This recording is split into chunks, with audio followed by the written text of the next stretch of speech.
If you're wondering what's going on with Bitcoin and cryptocurrencies and how you can make money from it, you are in the right place. If you don't want to risk too much, but still get in early and get a piece of the action, make sure to watch this video until the very end, because I'm going to show you how to invest in Bitcoin and cryptocurrencies fast. I'm also going to show you how to set up a simple Bitcoin portfolio with as little as a couple of $100. This is Tis Gambacorta from 80/20 Research. So let's dive right into it, because I want to show you how you can start profiting from this huge opportunity as soon as tonight. What do you need? You need a couple of $100 or more, ideally. You also need a wallet. And this is not a wallet in the traditional sense. I'll explain this later. Number 3, you need an exchange account. You only need this if you're planning to make investments in coins, in currencies other than Bitcoin. If you're just planning to buy Bitcoin, you don't need number 3, the exchange account. Step number 1, you have to get a wallet. What's a wallet? A digital wallet is a similar concept to a wallet in real life, so to speak. It's a device where you're holding your money, your currency. And so you have a number of digital wallets. There are virtual digital wallets, and then there are hardware-based or, physical material digital wallets. And I'll explain in a second. The first type is desktop wallets. This is a piece of software that you install on your computer, on your Mac, laptop, whatever, and it will contain your Bitcoin and your other currencies. It will have a number of secret keys. I'm not going to go into too much detail now.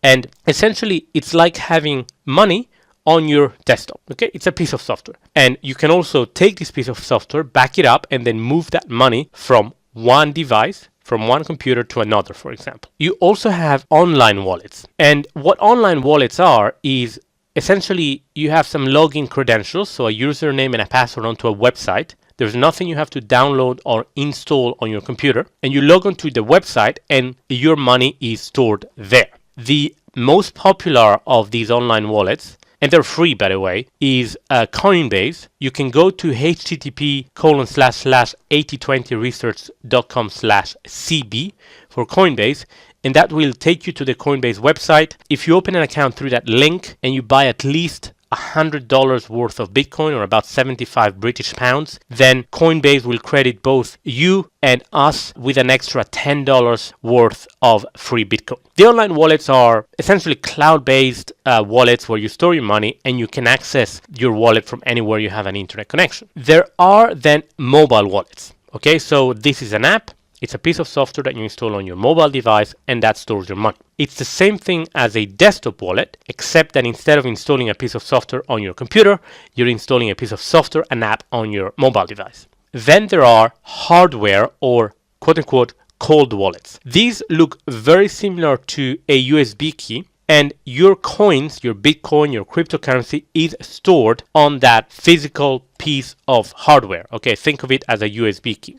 The advantage of this type of wallet is that it cannot be hacked. In theory, a virus could hack into your computer, onto your mobile device, and steal your Bitcoin, your currencies. In theory, someone could hack into one of these online wallets and steal Bitcoin. With hardware wallets, you physically need to have the piece of hardware, right, that physical object, to be able to access your money. In that respect, they're very, very safe. Now, the flip side of that is unless you take very specific precautionary measures, people could also steal your hardware or your cold wallet. In the same way that if you have a lot of money stored into a suitcase at home, for example, in theory, a thief could come and steal that pile of cash from you, right? And finally, there are paper wallets. These are perhaps the most old school, and I definitely wouldn't recommend paper wallets. It pretty much involves you writing your private key onto a physical piece of paper.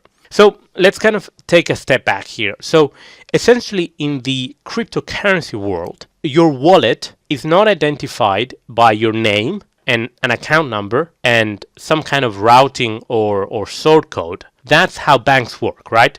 You have a name, an account number, and some type of routing or sort code number, and that's how someone can send you money.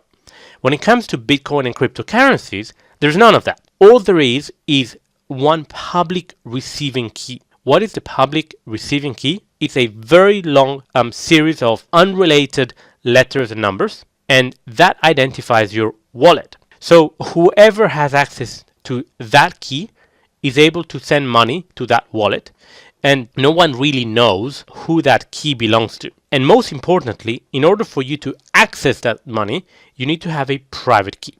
You need to have a private key that allows you to access the wallet. So the public key is what people use to send money to the wallet. The private key is what only you know, and you use that to take money out of the wallet and send it elsewhere, for example. What you could do, in theory, is take the private key and physically write it on a piece of paper, and whoever has access to that piece of paper has access to the wallet and has access to the full funds. A very important distinction here is that in the normal fiat currency and banking world, if you lose your bank account number and details, you could walk into a branch and say, here's my ID, here's my proof of I am who I say I am, give me access to that money.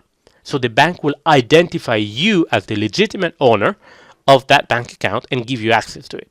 When it comes to Bitcoin and cryptocurrencies, there is no such concept. There's no such concept. So if you lose the private key, which is what gives you access to the wallet to do transactions on it, to take money out, if you lose that private key, then you have lost your money. You've lost your wallet. There's no one or no institution you can go to and say, hey, my name is Joe Smith. That wallet is mine. Give me access to it. So that's very important. If you liked what you heard, if you learned something new, make sure to subscribe on this video, like and comment below so that I know that you're really interested in hearing more about this specific topic, and I can make sure that I do more videos about these specific type of investment strategies and investing 101 tutorials for you. I wish you the very best of luck. This is Tiz Gambacorta from 8020research.com. Remember, if you liked what you saw, if you've enjoyed it, you learned something new, make sure to subscribe, like, and comment below. I will also be putting a link for some more advanced training where you can work with me one-on-one, and I can hold your hand through training and investing and making money through Bitcoin and cryptocurrencies. It's a huge opportunity. It just is too big to be ignored. With that said, make sure to like and comment below and join me on the advanced training. Take care. Second step is, once you've got a wallet, how do you get Bitcoin? You can use the same site that I recommended earlier, Coinbase.com. Like I said, if you sign up through the link below, we both get $10. As soon as you've purchased $100 or more worth of Bitcoin, they may ask you to upload documents under a procedure called KYC, or Know Your Customer. It's a fairly standard procedure for any type of financial institution.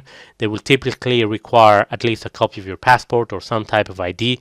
It's just to make sure that they are dealing with who you say you are, and to make sure that there's no money laundering or any other type of illegal activities involved. Once that's done, the account is free, so you've got your free account. Now, you've got your free account with Coinbase. Next, how do you go about purchasing the Bitcoins? You can purchase your Bitcoins through a debit or a credit card.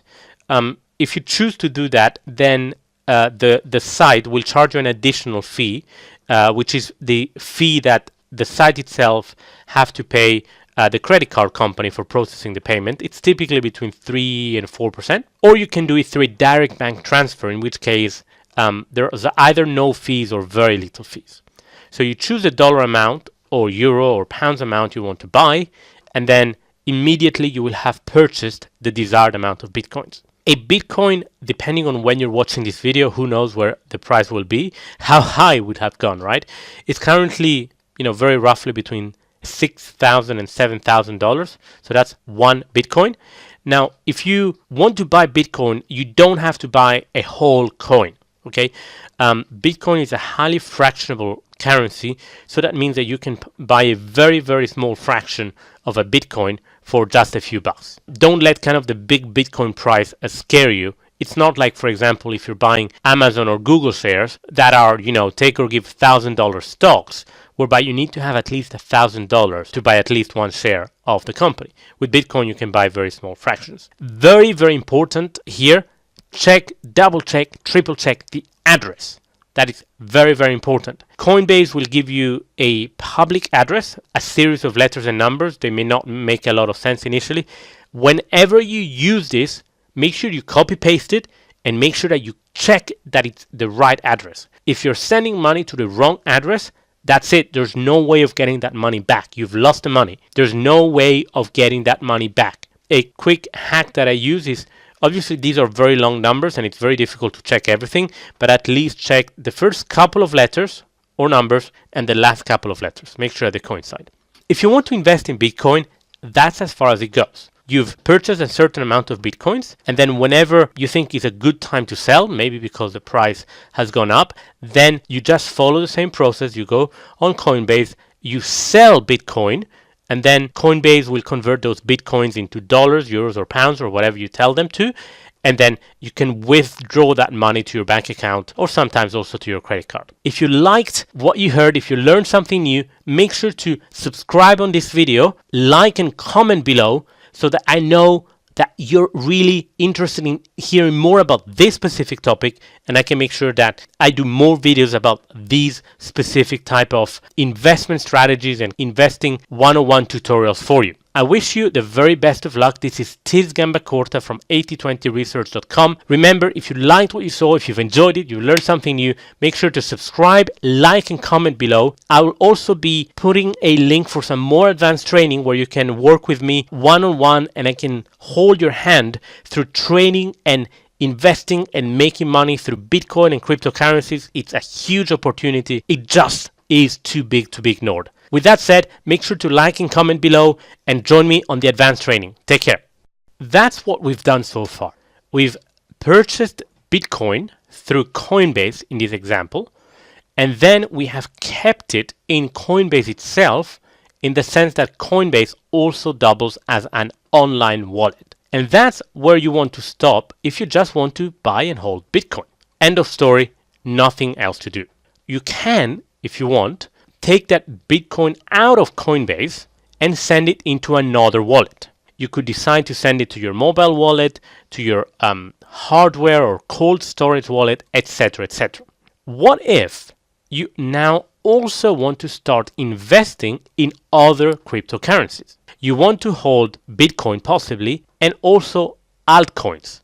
Altcoins are other cryptocurrencies. Altcoins stands for alternative currencies or alternative coins. The process is pretty much the same. We buy Bitcoins through Coinbase, for example. Instead of keeping those Bitcoins in either Coinbase as an online wallet or any other type of wallet, we need to send those coins to an exchange. An exchange is a website where people can exchange coins for one another. What you would do, for example, is you would open an account with an exchange, say Bittrex. And by the way, I may in the future record some step-by-step video tutorials on how to open an account with Coinbase, for example, with Bittrex, with a number of other platforms and exchanges. If you would like me to do that, make sure to comment down below this video and to like this video, but most importantly, let me know that that's something you'd be interested in so I can make sure it's prioritized and it gets done as soon as possible. So with that said, you would open an account with an exchange, say Bittrex, and then we need to transfer the Bitcoin that you have in Coinbase to Bittrex. Why? Because we need to exchange, right? If you want to buy altcoins, other cryptocurrencies, we need to exchange some of that Bitcoin or all of it into other cryptocurrencies. How do we get our Bitcoin from Coinbase to Bittrex? As you open an account with Bittrex, they will give you automatically a public key, a public wallet address or ID. In the same way that you have a public wallet ID with Coinbase, you would have a public wallet ID with Bittrex, for example.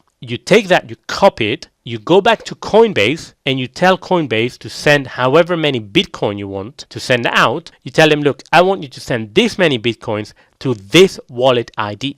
Like I said before, make sure to double check the first couple of characters, the last couple of characters, and that way you would have moved some or all of the Bitcoin from Coinbase to Bittrex. Once that is done, then within Bittrex, you can start exchanging Bitcoin for other cryptocurrencies.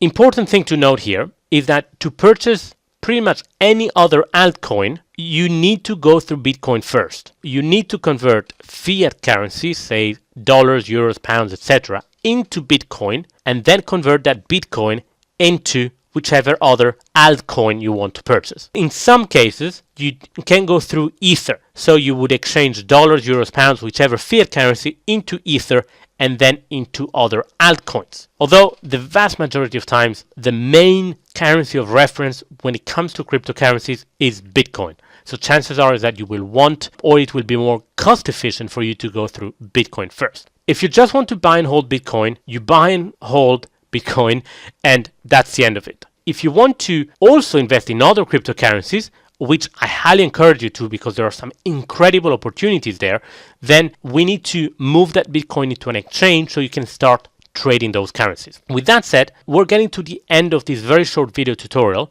If you liked what you heard, if you learned something new, make sure to subscribe on this video, like and comment below so that I know that you're really interested in hearing more about this specific topic, and I can make sure that I do more videos about these specific type of investment strategies and investing 101 tutorials for you. I wish you the very best of luck. This is Tiz Gambacorta from 8020research.com. Remember, if you liked what you saw, if you've enjoyed it, you learned something new, make sure to subscribe, like and comment below. I will also be putting a link for some more advanced training where you can work with me one-on-one and I can hold your hand through training and investing and making money through Bitcoin and cryptocurrencies. It's a huge opportunity. It just is too big to be ignored. With that said, make sure to like and comment below and join me on the advanced training. Take care.